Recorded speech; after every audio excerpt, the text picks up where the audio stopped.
A boat travels 1 kilometer upstream and 1 kilometer back. The time for round trip is 5 hours. The speed of the stream is 2 kilometers per hour. What's the speed of the boat? Let's just draw this out a little bit. If I'm going upstream, I'm traveling 1 kilometer per hour, or 1 kilometer. If I'm traveling downstream, I'm going a distance of 1 kilometer. The next piece, the time for the round trip is 5 hours. We'll get to that. The speed of the stream is 2 kilometers per hour. Well, is it easier to go upstream or downstream? Well, it's easier to go downstream, so the rate plus 2, and the rate here would be minus 2. So one direction we're going to go 2 kilometers per hour, and the other direction we're going to go minus 2. So let's go ahead and draw, to counteract with that, a table. So distance equals rate times time. So distance equals rate times time. If I'm going upstream, my distance is 1 kilometer. My rate upstream is r minus 2 for time 1, whatever that is. Downstream, the distance is 1 kilometer, r plus 2, and we'll just call that time 2. What else do we know? Well, I know if distance equals rate times time, I can solve for time. So another way to write this is time equals d over r, because what I did is I divide both sides by r right here. So why exactly did we do that? Well, if I want to solve for t1, I know the distance is 1 kilometer and the rate is r minus 2. If I want to solve for time 2, I know the distance is 1 kilometer over r plus 2.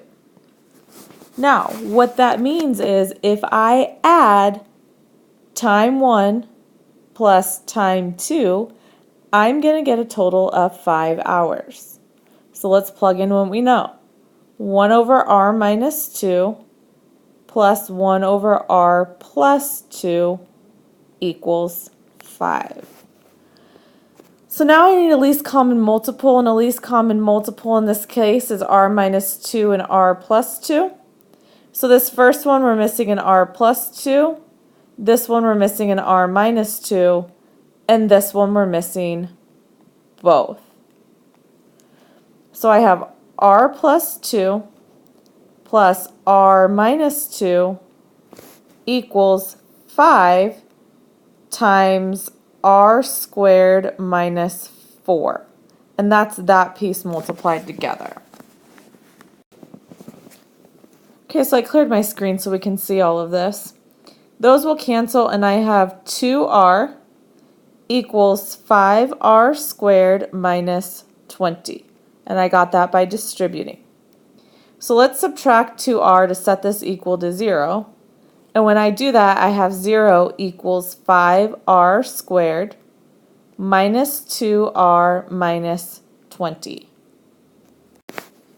So from here, I'm going to use the quadratic formula, which is negative b plus or minus the square root of b squared minus 4 times a times c all over 2 times a. So the opposite of b is 2 plus or minus b squared, which is 4, minus 4 times 5 times negative 20 all over 2 times 5. So if I simplify what's in the square root, I have negative 4 times 5 times negative 20. So I have 2 plus or minus the square root of 400 and 4, oops, that should be a 4, all over 10. Well, the square root of 404 is approximately 20.1. or in this case, we'll even round to 20. So let's do 2 plus or minus 20 over 10, which means I'm taking 2 plus 20 over 10 and 2 minus 20 over 10. So I have 22 divided by 10. So 22 divided by 10 is 2.2.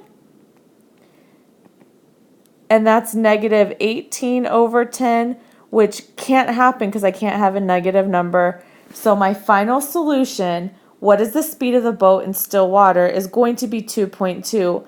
Again, because this piece right here is negative, and you can't have a speed that is negative.